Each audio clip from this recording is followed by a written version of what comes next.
এরপরে আমরা ৪ নাম্বার ম্যাথটা একটু দেখি। ৪ নাম্বার ম্যাথ। ৪ নাম্বার ম্যাথ খুবই সহজ। অনেকে এটাকে জটিল মনে করে থাকে, আসলে জটিল না।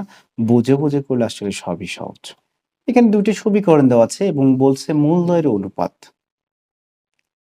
আরেকটা সমীকরণের মূলদ্বয়ের অনুপাতের সমান হলে প্রমাণ করতে বলছে b1 square divided a1 c1 সমান b2 square divided a2 c2। একটু বড় হবে, ধৈর্য ধরে দেখতে হবে। তো দেওয়া আছে এই সমীকরণটা আমরা আগে ফার্স্ট লিখব a1 x square plus b1 x plus c1 সমান 0। আরেকটা সমীকরণ আমি এই পাশে লিখছি a2 x square plus b2 x plus c2 সমান 0। এটাকে ১ নম্বর দিয়ে দেই, এটাকে আমি ২ নম্বর দিয়ে দিই। এখন এই সমীকরণে ২ টা মূল অবশ্যই থাকবে এবং এই সমীকরণে ২ টা মূল দেওয়া থাকবে। আমরা যদি বাজারে প্রচলিত গাইড বই দেখি এটি কিন্তু বুঝতে পারি না কে যুক্ত আ মূল নেওয়া হয়েছে বা বিভিন্নভাবে বিভিন্ন সিস্টেমে করা হয়েছে। আমি যেভাবে করব এটির আলাদা ২ টি মূল ধরব, অর্থাৎ ধরি ১ নং সমীকরণের মূল ২টি আলফা ও বিটা। তাহলে এটাকে ধরি ২ নং। আপনি কিন্তু নিচে প্রথম স্টেপটা করে, অর্থাৎ প্রথমটি করার পরে নিচে করে যাবেন দ্বিতীয়টি। এই বাম পাশ ডান পাশ না, হ্যাঁ? তাহলে ২ নং সমীকরণের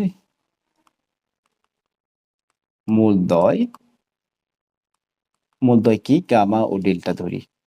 গামা ও ডেল্টা। এখন এখান থেকে মূলদ্বয়ের যোগফল বের করব। আমরা আমাদের এটা চিরচেনা মূলদ্বয়ের যোগফল মাইনাস b1 বাই a1 হবে। মূলদ্বয়ের গুণফল এখানে হবে আলফা বিটা সমান c1 বাই a1। আশা করি এগুলো আপনারা বোঝেন। অর্থাৎ আলফা প্লাস বিটা মানে মাইনাস b বাই a, যে সূত্র আমরা মুখস্থ করেছি। x এর সহগ উপরে থাকবে এবং x স্কয়ারের সহগ নিচে থাকবে এই জায়গায়, মানে দ্বিঘাত সমীকরণের ক্ষেত্রে। সামনে একটা মাইনাস। আর গুণফল, মূলদ্বয়ের গুণফল হচ্ছে ধ্রুবক বাই হচ্ছে এক্স স্কয়ারের সহগ। তাহলে ধ্রুবক হচ্ছে c1 এবং এক্স স্কয়ারের সহগ হচ্ছে a1। ওকে, এখন এই জায়গায় একইভাবে আমরা এখানে গামা প্লাস ডেল্টা বের করব মাইনাস b2 বাই a2 এবং গামা ডেল্টা বের করব, অর্থাৎ গুণফল বের করব c2 বাই a2। বিষয়টা ক্লিয়ার? এই তো আমরা এগুলো আমাদের যে মানে আমরা ম্যাথে যাওয়ার আগে যে বিষয়গুলো প্রয়োজন এগুলো আমাদের বের করা শেষ। আমরা এখন ম্যাথমেটিক্সে চলে যাব। বলছে মূলদ্বয়ের অনুপাত সমান। তার মানে এই মূলদ্বয়ের অনুপাত আমরা প্রশ্ন মতো এখন লিখতে পারবো। মূলদ্বয়ের অনুপাত যদি সমান হয়, তার মানে আমরা প্রশ্ন মতে লিখতে পারবো যে মূলদ্বয়ের অনুপাত মানে প্রশ্ন মতে মূলদ্বয়ের অনুপাত সমান। মূলদ্বয়ের অনুপাত, একটু ধৈর্য ধরে দেখতে হবে, অনুপাত সমান। তাহলে মূলদ্বয়ের অনুপাত যদি সমান হয় তাহলে এর মূল দুইটা, একটা হচ্ছে আলফা অনুপাত বিটা আর এটা হচ্ছে গামা অনুপাত ডেল্টা। এই যে মূলদ্বয়ের অনুপাত সমান হয়ে গেল। এর মূলদ্বয়ের অনুপাত কি হয়ে গেল? এই যে মাঝে সমান হয়ে গেল। এটাই হচ্ছে প্রশ্ন মতে। তাহলে এখন আমরা যে প্রসেসিং, আমাদের এই প্রসেসিং এ যাব। প্রসেসিংটা হচ্ছে এটাকে আমরা লিখতে পারবো আলফা বাই বিটা, এটাকে আমরা লিখতে পারবো গামা বাই ডেল্টা। ঠিক আছে? এভাবে আমরা লিখতে পারি। যদি অনুপাত আকারে থাকে আমরা ডিভাইডেড আকারে লিখতে পারি। এই জায়গায় যে কাজটা করব, আমরা একটু যোজন বিয়োজন করব। এই জায়গায় একটু মাথায় রাখবেন, যোজন বিয়োজন করব। Alpha plus beta divided alpha minus beta. তাহলে এখানে হবে gamma plus delta divided gamma minus delta. আশা করি যোজন বিয়োজন আপনারা পারেন। যোজন বিয়োজনটা আসলে মূলত কি, তারপরে অনেকেই একটু দুর্বল আছেন, আপনাদের জন্য বলি যে যোজন বিয়োজনের মেইনলি যে বিষয়টা লব যোগ হর ডিভাইডেড লব বিয়োগ হর, এটাকে বলা হবে যোজন বিয়োজন। তা স্যার এটাই কি করছেন আপনি? হ্যাঁ, এই যে লবে আলফা আছে তার মানে লবে আলফা এবং হরে বিটা তার মানে বিটা যোগ হবে এখানে। আবার লবে আলফা আছে, আলফা মাইনাস হর মাইনাস বিটা। যদি একাধিক থাকে সেই ক্ষেত্রে মাইনাসের ক্ষেত্রে কিন্তু চিহ্নের চেঞ্জ করতে হয়, এটা একটু মাইন্ডে রাখবেন। একাধিক এখানে জাস্ট উপরে একটা নিচে একটা, কোনো প্রবলেম হয় নাই।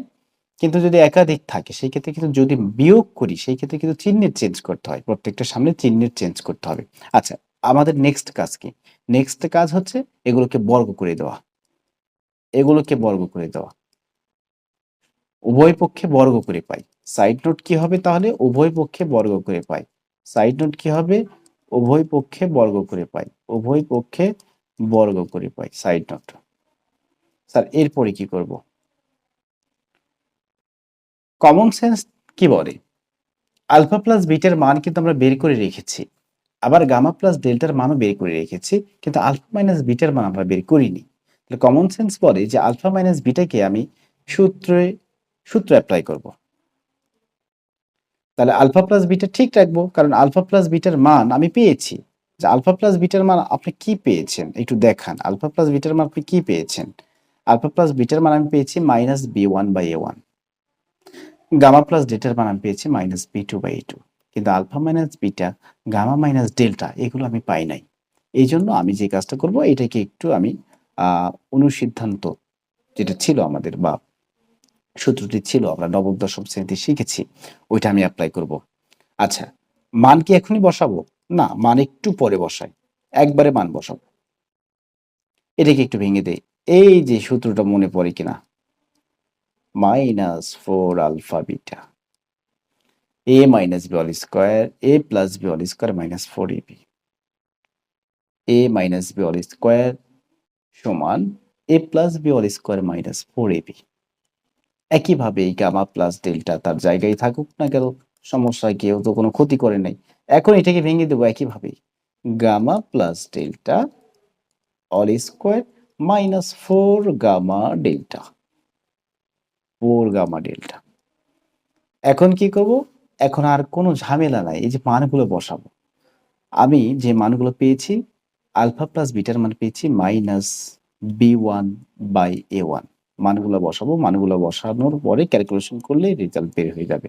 একইভাবেই মাইনাস b1/a1 4 আলফা বিটা ছিল c1/a1, ঠিক আছে, সমান gamma plus delta, gamma plus ডেল্টার মান ছিল মাইনাস b2/a2। মুখস্থর মতো হয়ে যাবে এগুলো। Gamma plus delta minus b2/a2 minus 4 gamma ডেল্টার মান ছিল c2/a2। স্যার এখন কি করবেন? এখন আসলে ক্যালকুলেশন করব, ক্যালকুলেশন করা ছাড়া কোনো উপায় নাই। ক্যালকুলেশন করব, ক্যালকুলেশন এখানে অনেকভাবে করা যায়, সহজভাবে আমি করব। কেউ অনেকেই এগুলোকে, আচ্ছা এটাকে একটু ক্যালকুলেশন করি, হ্যাঁ। মাইনাস স্কোয়ার মানে কি? প্লাস, তার মানে উপরে হচ্ছে b1 square divided a1 square. এই জায়গায় একই case, b1 square divided a1 square minus 4 c1/a1 সমান, একইভাবে এখানে মাইনাসের কোনো দাম থাকবে না, মাইনাস স্কোয়ার মানে প্লাস, তাহলে উপরে হচ্ছে b2 square divided a2 square, নিচেও একই case, b2 square divided a2 square minus 4 c2 divided a2। Sir এরপরে কি করবেন? লসাগু করবেন? না, লসাগু করে ঝামেলা করব না। তাহলে কি করবেন? কেটেও তো যায় না, কেটে যায় কি? না, কেটে যায় না।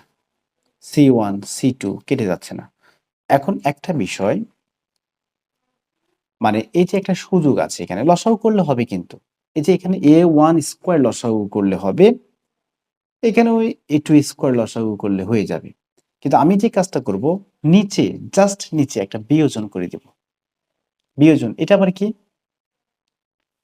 এই যে উপরেরটা, অর্থাৎ এই সিস্টেমে এটাকে সমাধান করা যায়, অর্থাৎ চাইলে লসাগু করা যায়, কিন্তু আমি যে কাজটা করব, এখানে b1 square divided a1 square,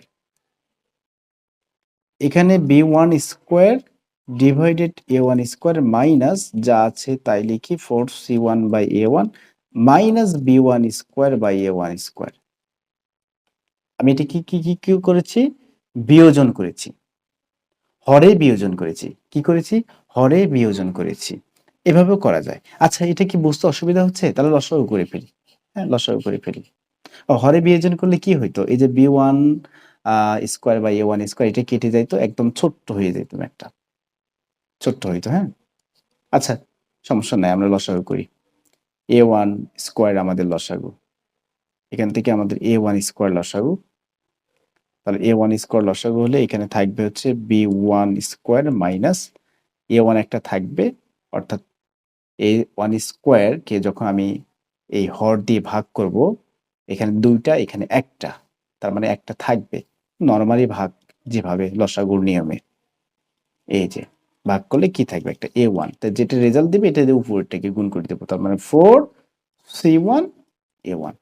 একইভাবে উপরে আছে b2 square divided a2 square, এই টান মেন টান লসাগু করব a2 স্কোয়ার, একটু বড় হয়ে যাবে ম্যাথটা, a2 স্কোয়ার। শেষ, প্রায় শেষ। তাহলে একইভাবে এখানে থাকবে b2 square minus 4c2 a2, 4c2 a2। লসাগুটা একটু নিজ দায়িত্বে করতে হবে। হ্যাঁ, এরপরে যদি আমি দেখি, এটা হচ্ছে আমাদের মেইন টার্ম, এটা হচ্ছে আমাদের মেইন টার্ম। আমরা চাচ্ছি যে এই ভাগ আকারকে গুণ আকারে কনভার্ট করার জন্য। যখন আমরা গুণ আকারে কনভার্ট করব তখন এই নিচের এ ওয়ান স্কোয়ার এবং উপরের এ ওয়ান স্কোয়ার কেটে যাবে। ভিডিওটি অনেক লং হয়ে যাচ্ছে, এই জন্য আমি এখানেই কেটে দিয়েছি। আপনি যে কাজটা করবেন, উপরেটা লিখবেন। এর আগে কিন্তু পূর্বের ম্যাথগুলোতে কিন্তু আমি এভাবে বুঝিয়েছি। উপরেটা লিখতে হবে, ইন্টু দিতে হবে, নিচেরটা উপরে, উপরেরটা নিচে। তাহলে রেজাল্ট এখানে দাঁড়াবে বি ওয়ান স্কোয়ার ডিভাইডেড, আচ্ছা লিখে ফেলি, B one square divided B one square minus 4c1 a1 সমান, এখানেও এ টু স্কোয়ার কেটে যাবে, থাকবে হচ্ছে B two square divided B two square minus 4c2 a2। Okay, এখন কি করব? উত্তরের সাথে মিলাতে হবে। উত্তর দেখবো স্যার, উত্তর কি বলছে? উত্তর বলছে বি ওয়ান স্কোয়ার, উপরে কি আছে? বি ওয়ান স্কোয়ার ডিভাইডেড এ ওয়ান সি ওয়ান। আচ্ছা, এখন আর কি কিছু করা যায়? এখন আর গুণন করে দেব, জাস্ট আর গুণন করে দেব, আর গুণন করে দিলে B one square B two square, একবারে গুণ করছি, 4c2 a2, এই যে গুণ করে দেব বি ওয়ান স্কোয়ার, এই পাশে গুণ করে দেব B one square B two square. এখন 4c1 a1 এর সাথে গুণ করব বি টু স্কোয়ার। যারা বোঝেনি তাদের জন্য, বি ওয়ান স্কোয়ার দিয়ে এটাকেও গুণ করতে হবে, এটাকেও গুণ করতে হবে। তাহলে বি ওয়ান স্কোয়ার দিয়ে যখন আমি বি টু স্কোয়ারকে গুণ করবো এরকম হবে, আবার বি ওয়ান স্কোয়ার যখন এটাকে গুণ করবো তখন জাস্ট এটা লিখে ফেলছি। এখন স্যার কোনো মিল বন্ধন পাওয়া যায় কিনা? হ্যাঁ, এইটা কেটে যাচ্ছে, আবার মাইনাস মাইনাস আউট, আবার তাহলে এখানে থাকতেছে 4c2 a2 b1 স্কোয়ার, এখানে থাকতেছে 4c1 a1 b2 square. Sir 4 তো কেটে যাচ্ছে, আপনি 4 কেটে দিলেন না কেন? আচ্ছা দিয়ে দিই, যাও, 4 কেটে দিয়ে দিলাম। তাহলে এখন কি থাকতেছে এখানে? Finally c2 a2 b1 square, c1 a1 b2 square. যে কাজটা করব, b1 স্কোয়ারকে লিখবো, আর এই যে a1 c1 যে গুণ আছে না, এপাশে এসে ভাগ করে দিব, অর্থাৎ a1 c1, b2 স্কোয়ারকে তার জায়গায় রাখি, এই পাশে দুইটাকে a2 c2 কে এই পাশে ভাগ করে দেব a2 c2। স্যার এটাই চেয়েছে, এটাই আমাদের left hand side right hand সাইডে চেয়েছে। আপনি দেখেন, এটাই left hand side right hand সাইডে চেয়েছে। ওয়াও, বিশাল বড় ম্যাথ হয়ে গেছে। হ্যাঁ, বিশাল বড় ম্যাথ হয়ে গেছে। এই যে বি ওয়ান এর নিচে এ ওয়ান সি ওয়ান এবং বি টু স্কোয়ার, বা বি ওয়ান স্কোয়ার নিচে A one C one, B two square নিচে হচ্ছে এ টু সি টু। এই ম্যাথটাকে কিন্তু এইভাবেই সমাধান করতে হবে। হ্যাঁ, এভাবে কিন্তু সমাধান করা প্রয়োজন। 4 নাম্বার ম্যাথটি তাহলে এভাবে আমরা সমাধান করব। আলফা বিটা এবং গামা ডেল্টা ধরে অনুপাতদ্বয় সমান করে আমরা যোজন বিয়োজন বা যোজন বিয়োজন করার পরে আমরা বর্গ করব, বর্গ করার পরে আমরা মানগুলো বসাবো, সূত্র অ্যাপ্লাই করব, মানগুলো বসে আমরা ক্যালকুলেশন করব। আশা করি এই ক্যালকুলেশনগুলো প্রত্যেক শিক্ষার্থীর পারা উচিত। হ্যাঁ, আমরা একাদশ দ্বাদশ শ্রেণী বা এইচএসসি পরীক্ষার্থী, এখন যদি আমরা এই ক্যালকুলেশনগুলো না পারি তাহলে মারাত্মক সমস্যা আমাদের। তো আমরা পরের ম্যাথটি সমাধান করব এখন। প্রিয় শিক্ষার্থী, আমরা এখন বহুপদীর এই ৫ নাম্বার ম্যাথটি সমাধান করব।